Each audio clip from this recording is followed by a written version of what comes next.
তামুলপুৰত বিটিআৰ প্ৰধান প্ৰমোদ বড়োৰ সংবাদমেল। আজি হাইস্কুল শিক্ষান্ত পৰীক্ষাৰ ৰিজাল্ট ঘোষণা হোৱাৰ পিছত পৰীক্ষাত যিসকলে উত্তীৰ্ণ হৈছে সেই উত্তীৰ্ণ হোৱা ছাত্ৰ ছাত্ৰীসকলক আৰু যিসকলে খুব ভালকৈ উত্তীৰ্ণ হৈছে সেই উত্তীৰ্ণ হোৱা ছাত্ৰ ছাত্ৰীসকলকো শুভেচ্ছা জনাইছে বিটিআৰ চিফ প্ৰমোদ বড়োই। মই আজি যিটো হাইস্কুল শিক্ষান্ত পৰীক্ষাৰ যি ৰিজাল্ট ঘোষণা কৰিছে ইয়াত যিসকলে উত্তীৰ্ণ হৈছে মই সকলো উত্তীৰ্ণ হোৱা ছাত্ৰ ছাত্ৰীসকলক কংগ্ৰেচুলেশ্যন জনাইছোঁ আৰু যিসকলে খুব ভালকৈ ৰিজাল্ট কৰিছে তেখেতসকলক কংগ্ৰেচুলেশ্যন জনাইছোঁ। বিশেষভাৱে বিটিআৰ অঞ্চলৰ কাৰণে মেট্ৰিক পৰীক্ষাৰ ৰিজাল্টটো এতিয়াও আমাৰ কাৰণে খুব একাউণ্ট হয়। কাৰণটো হৈছে যে বহুত দিনৰ পৰা আমি লয়েষ্ট মেট্ৰিকৰ ৰিজাল্টত লয়েষ্টৰ পৰা 1, 2, 3, 4 আছিলোঁ আৰু সেই সময়ত বিটিআৰ অঞ্চলত হত্যা হিংসা পৰিৱেশবিলাক বহুত বেয়া এটা অৱস্থাত আছিলে আৰু সেই সময়ত আগৰ যিটো চৰকাৰ আছিলে সেইসকলে শিক্ষাৰ ক্ষেত্ৰত 1% গুৰুত্ব লোৱা নাছিলে। আজি তেখেতসকলে বহুত কথা কয়, কিন্তু আগতে চাইছোঁ এটা সময়ত ইমানুৱেল মুছাহাৰী শিক্ষাৰ EM আছিলে, এটা সময়ত শাম্ফা বৰগয়াৰী শিক্ষাৰ EM আছিলে, দেৰহাছাৰ বসুমতাৰী শিক্ষা বিভাগৰ EM আছিলে আৰু সেইসকলে শিক্ষাক 1% গুৰুত্ব দিয়া নাছিলে। শিক্ষা বিভাগটো অইন বিভাগৰ নিচিনা চলাই আছিলে। কিন্তু 2020 চনত আমাৰ চৰকাৰ অহাৰ পিছত শিক্ষাটো আমি বহুত বেছি অগ্ৰাধিকাৰ দি পেলাই ইয়াত টিচিং লাৰ্ণিং প্ৰচেছটো ইম্প্ৰুভ কৰা, টিচাৰসকলক ট্ৰেইনিং দিয়া, এফেক্টিভ লাৰ্ণিং প্ৰচেছটো অলপমান আমি সকলো ছাপোৰ্ট কৰা আৰু সাময়িকভাৱে পৰিৱেশ পৰিস্থিতিটো শান্ত কৰি ৰখাৰ লগতে ছাত্ৰ ছাত্ৰী অভিভাৱকসকলকো অলপমান চৰকাৰী তৰফৰ পৰা অলপমান এনকাৰেজ কৰা বিভিন্ন কাৰ্যসূচীবিলাক আমি লৈ আছিলোঁ আৰু ইয়াৰ ফলত আজি দেখিবলৈ পাইছোঁ যে যোৱাবাৰো আমাৰ অল অসমৰ যিটো ৰিজাল্ট ইয়াত চিৰাং ডিষ্ট্ৰিক্টে টপ কৰিছে আৰু এইবাৰো অল অসমৰ ৰিজাল্টত চিৰাং ডিষ্ট্ৰিক্ট হিচাপে টপ কৰিছে আৰু বাক্সা ডিষ্ট্ৰিক্টৰ তলত পৰি যোৱা নাই, বাক্সা ডিষ্ট্ৰিক্টৰ ওপৰতে আছে। কিন্তু আমাৰ ওদালগুৰি জিলাত অলপ বেয়া হৈছে। সাময়িকভাৱে কিন্তু বিটিআৰ অঞ্চলৰ ৰিজাল্টটো বহুত ভাল। তো সেইকাৰণে মই আমাৰ শিক্ষা বিভাগৰ সকলো বিষয়াসকল, আমাৰ শিক্ষকসকল, ছাত্ৰ ছাত্ৰী আৰু অভিভাৱক সকলোকে অভিনন্দন জনাইছোঁ আৰু মূলতঃ শিক্ষাটো চবেই গুৰুত্ব দিব লাগিব। যি অঞ্চলত, যি দেশত, যি ৰাজ্যত শিক্ষাটো অগ্ৰাধিকাৰ দিয়া যায়, শিক্ষাটো গুৰুত্ব দিয়া যায়, সেই অঞ্চলটো সকলো দিশতে আগবাঢ়ি যাব পাৰে। আজি আমি পিছ পৰি আছোঁ কাৰণ আমি শিক্ষাটো গুৰুত্ব নিদিওঁ। এতিয়া আজিৰ এই সময়তে এই শুভ মুহূৰ্ততে মই ক'ব লাগিব যে এইবছৰ আমাৰ যিটো APSC ৰিজাল্ট হৈ গ'ল তাত অকল বিটিআৰ অঞ্চলৰ পৰা 5টা ডিষ্ট্ৰিক্টৰ পৰা 50 জন আমাৰ ছাত্ৰ ছাত্ৰীয়ে APSC পাছ কৰিছে। আগত মানে 5খন ডিষ্ট্ৰিক্ট মিলি 5 জন 10 জন তেনেকুৱা প্ৰত্যেক বছৰত হোৱা আছিলে ৰিজাল্ট, কিন্তু যোৱা বছৰত 25 জন আৰু এই বছৰত একেবাৰতে 50 জন মানে APSC পাছ কৰিছে। গতিকে আজি আমাৰ চৰকাৰে ছুপাৰ 50 আমি কৰিছোঁ মেডিকেল ইঞ্জিনিয়াৰিং IAS APSC UPSCৰ কাৰণে আৰু কাউন্সিলৰবিলাক 1100 স্কুলত আমি কাউন্সিলৰ এপইণ্ট কৰিছোঁ। স্কুল এডাপশ্যন প্ৰগ্ৰাম আমাৰ চলি আছে। তো এনেকুৱা কৰি পেলাই বিটিআৰত এতিয়া শিক্ষাৰ কাৰণে এটা ভাল পৰিৱেশ আহিছে, সেইটো সকলো দেখিবলৈ পাইছে। এনেকুৱা পৰিৱেশ যদি অনাগত দিনত আমি ধৰি ৰাখিব পাৰোঁ আমাৰ কাৰণে খুব ভাল হ'ব আৰু এই গোটেই পৰিৱেশটো গঢ় দিয়াত আমাক সকলো দিশৰ পৰা নেতৃত্ব দিয়া সমৰ্থন কৰা অসমৰ মুখ্যমন্ত্ৰী ডক্টৰ হিমন্ত বিশ্ব শৰ্মা ডাঙৰীয়ালৈ মই ধন্যবাদ জনাইছোঁ। অসমৰ শিক্ষামন্ত্ৰী ৰণোজ পেগু ডাঙৰীয়ালৈ ধন্যবাদ জনাইছোঁ আৰু বিটিআৰ অঞ্চলটো স্থায়ী শান্তি ঘূৰি অনাত, স্বাভাৱিক এটা পৰিৱেশ ঘূৰি অনাত আমাক মাৰ্গদৰ্শন কৰা, আশীৰ্বাদ কৰা ভাৰতৰ প্ৰধানমন্ত্ৰী নৰেন্দ্ৰ মোদী ডাঙৰীয়া, ভাৰতৰ গৃহমন্ত্ৰী অমিত শ্বাহ ডাঙৰীয়ালৈ ধন্যবাদ জনাইছোঁ আৰু বিটিআৰ অঞ্চলৰ সকলো দল সংগঠন, জাতীয় সংগঠন, সামাজিক সংগঠন সকলো মিলি আমাৰ UPPL BJP ৰাজনৈতিক দলৰ নেতৃবৃন্দ, কৰ্মকৰ্তা সকলো মিলি এই এটা সুন্দৰ পৰিৱেশ গঢ়িব পৰাৰ কাৰণে মই সকলোলৈ ধন্যবাদ জনাইছোঁ। নৱশৰণীয়া খেলিব পৰা নোপোৱাৰ লগত NDA এলায়েন্সৰ যিটো টীম আছে ইয়াৰ কাৰণে কোনো এফেক্ট নহয়, কাৰণ ইতিমধ্যে আমাৰ বিটিআৰ অঞ্চলত যিটো নেকি কমুনেল এটা চিন্তা আছিলে, বিভিন্ন জাতি জনগোষ্ঠীৰ মাজত বড়ো অবড়ো জাতি ভেদাভেদ এই চিন্তাবিলাক আছিলে, যোৱা 3টা বছৰত UPPL BJP মিলি এইটো শেষ কৰি দিছে। এতিয়া আমাৰ যিটো 4টা মূল উদ্দেশ্য আছিলে বিটিআৰ অঞ্চলত চৰকাৰ গঠন কৰা, প্ৰথম উদ্দেশ্য আছিলে স্থায়ী শান্তি আনিব লাগে। 1 নম্বৰ আমি সফল হৈ গ'লোঁ, স্থায়ী শান্তি আহি গ'ল। দ্বিতীয় উদ্দেশ্য আছিলে এটা নিৰাপত্তা সকলো পাব লাগে। ইয়াতো আমি সফল হৈ গ'লোঁ, 100% নিৰাপত্তা, কোনো হত্যা হিংসা নাই। তৃতীয় উদ্দেশ্য আছিলে সমন্বয় কৰিব লাগে। আজি এই অঞ্চলত 23টাতকৈ অধিক জাতি জনগোষ্ঠী আছে, সেই সকলৰ মাজত সমন্বয় কৰিব লাগে। গতিকে আজি সমন্বয় এটা আহি গ'ল।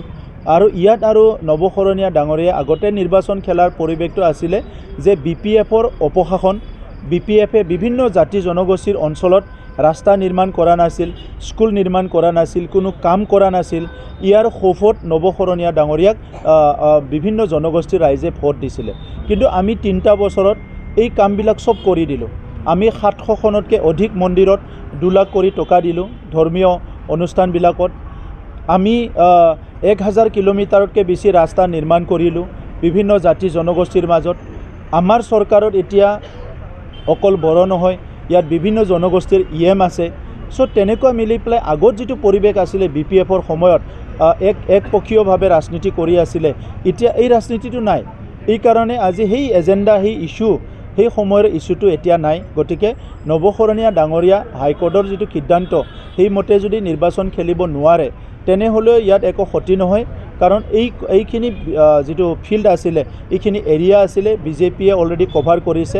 আৰু বাকীখিনি BPFৰ দুৰ্নীতি অপশাসনৰ কাৰণে বিভিন্ন জনগোষ্ঠীয়ে যিহেতু তেখেতসকলক ইতিমধ্যে ইগন'ৰ কৰিছে, এৰিছে। ইভেন তেখেতসকলৰ পাৰ্টিৰে যোৱাকালিও মই তেখেতসকলৰ ইউথ BPFৰ এজন ছেক্ৰেটাৰী জইন কৰিছে, আজিও কৰিব। তেখেতসকলৰ দলক ত্যাগ কৰিব বিচৰা মানুহ তেখেতসকলৰ হাজাৰ হাজাৰ।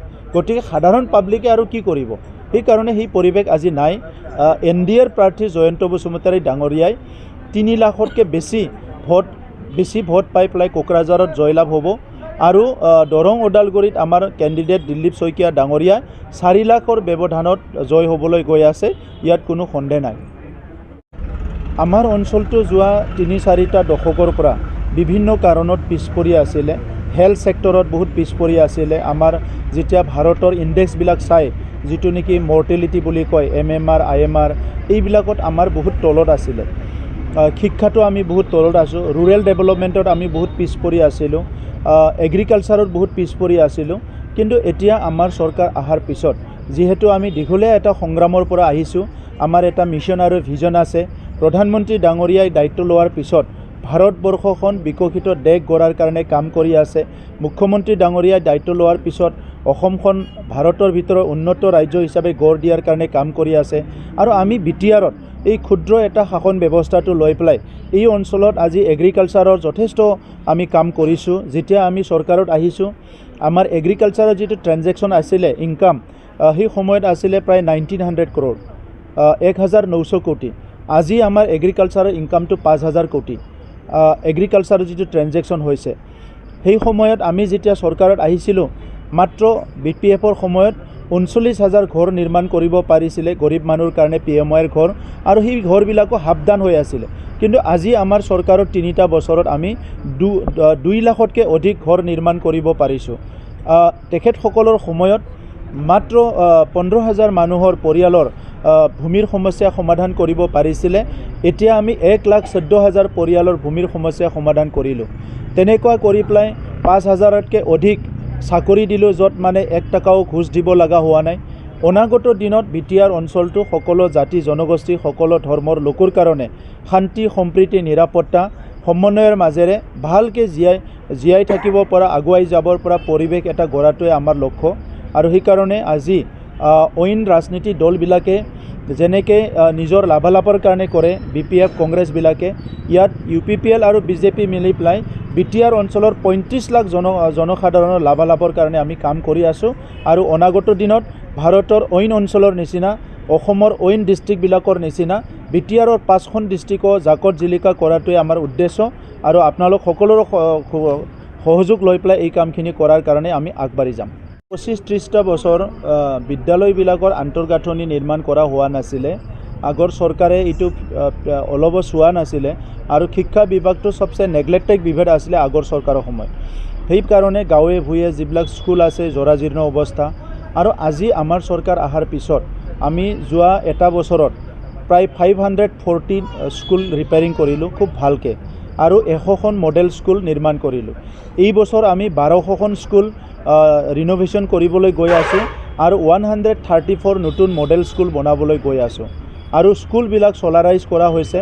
গতিকে 2 বছৰত আমাৰ স্কুল নিৰ্মাণ কৰা আৰু স্কুল ৰিন'ভেশ্যন কৰা কাম কমপ্লিট হৈ যাব আৰু আনপিনেদি হাইস্কুল আৰু হায়াৰ ছেকেণ্ডাৰী স্কুলবিলাকত মুখ্যমন্ত্ৰী ডাঙৰীয়াই 8 কোটি 10 কোটি কৰি ফাণ্ড দিয়া আৰম্ভ কৰিছে, যিটো নেকি নেশ্যনেল ইণ্টাৰনেশ্যনেল লেভেলৰ স্কুলবিলাক নিৰ্মাণ কৰা হ'ব। গতিকে আজি আপোনালোকে যিটো দেখিবলৈ পাইছে জৰাজীৰ্ণ স্কুলৰ অৱস্থা, সেইটো আৰু 1-2 বছৰৰ পিছত এইটো কমপ্লিট বিটিআৰ অঞ্চলত শেষ হৈ যাব আৰু আমি টাৰ্গেট লৈছোঁ 2024ৰ ভিতৰত এখনো বিটিআৰ অঞ্চলত এনেকুৱা স্কুল নাথাকিব যে বাই এণ্ড অফ দি 2024 য'ত নেকি বৰষুণ পৰি পেলাই ল'ৰা ছোৱালীয়ে ক্লাছ কৰিব নোৱাৰা তেনেকুৱা স্কুল 2024 ডিচেম্বৰ মাহৰ ভিতৰত শেষ হৈ যাব। এতিয়া আমাৰ তামোলপুৰত এটা মেডিকেল কলেজ হ'ল, আমাক ইঞ্জিনিয়াৰিং কলেজ লাগে, কোকৰাঝাৰত ইউনিভাৰ্চিটি আছে, বাক্সাত আমাৰ বৰমাত এটা চেণ্ট্ৰেল ইউনিভাৰ্চিটিৰ এটা ডিমাণ্ড আছে, এইটোৰ কাৰণে গভৰ্ণমেণ্ট অফ ইণ্ডিয়াই চিন্তা চৰ্চা কৰি আছে। ওদালগুৰিত ইতিমধ্যে ইউনিভাৰ্চিটি কেম্পাছ হৈ গ'ল, এতিয়া BEd কলেজৰ ঠায়ে ঠায়ে হ'ব। চ' উচ্চ শিক্ষাৰ অনুষ্ঠানবিলাক যেনেকুৱা লাগে তেনেকুৱাই আমি কৰি গৈ আছোঁ। 10খন কলেজ প্ৰভিন্সিয়েলাইজ কৰা হ'ল। এই 10খন কলেজত এতিয়া নতুন নতুন পাঠ্যক্ৰম আৰম্ভ কৰা হ'ব, নতুন নতুন ছাবজেক্ট আৰম্ভ কৰা হ'ব আৰু বিটিআৰ অঞ্চলত আমি চৰকাৰ অহাৰ পিছত 11খন ITI খুব ভালমতে চলি আছে। ইয়াৰে 2খন ITI, এখন L&T আৰু এখন টাটাই এডপ্ট কৰিছে, য'ত ইণ্টাৰনেশ্যনেল ষ্টেণ্ডাৰ্ড স্কিল ট্ৰেইনিং দিয়া হ'ব। তেনেকুৱা কৰি পেলাই বহুতখিনি কাম ইতিমধ্যে আমাৰ আগবাঢ়িছে আৰু আমি পিছই নাহোঁ, আগবাঢ়ি যাই থাকিৰ কাৰণে চিন্তা কৰিছোঁ। আৰু সেইকাৰণে আজি কেন্দ্ৰত যিটো আমাৰ চৰকাৰ আছে NDAৰ বিজেপিৰ নেতৃত্বত, অসমত যিটো চৰকাৰ আছে বিজেপিৰ নেতৃত্বত NDA চৰকাৰ, আৰু বিটিআৰ অঞ্চলতো আজি আমাৰ চৰকাৰ আছে আৰু আমাৰ চিন্তাধাৰাটো হৈছে শিক্ষাৰ দিশত আমাৰ অঞ্চলটো কোনো কাৰণত পিছ পৰি থাকিব নোৱাৰে, ইয়াৰ কাৰণে আমি কাম কৰি যাম। তামোলপুৰৰ পৰা আনন্দ ৰামচিয়াৰী ৰিপৰ্ট, অমৃত নিউজ। অমৃত প্ৰবাহ অসমীয়া সাপ্তাহিক কাকতৰ ডিজিটেল সংস্কৰণ অমৃত নিউজ, সত্যৰ সন্ধানত অমৃত নিউজ।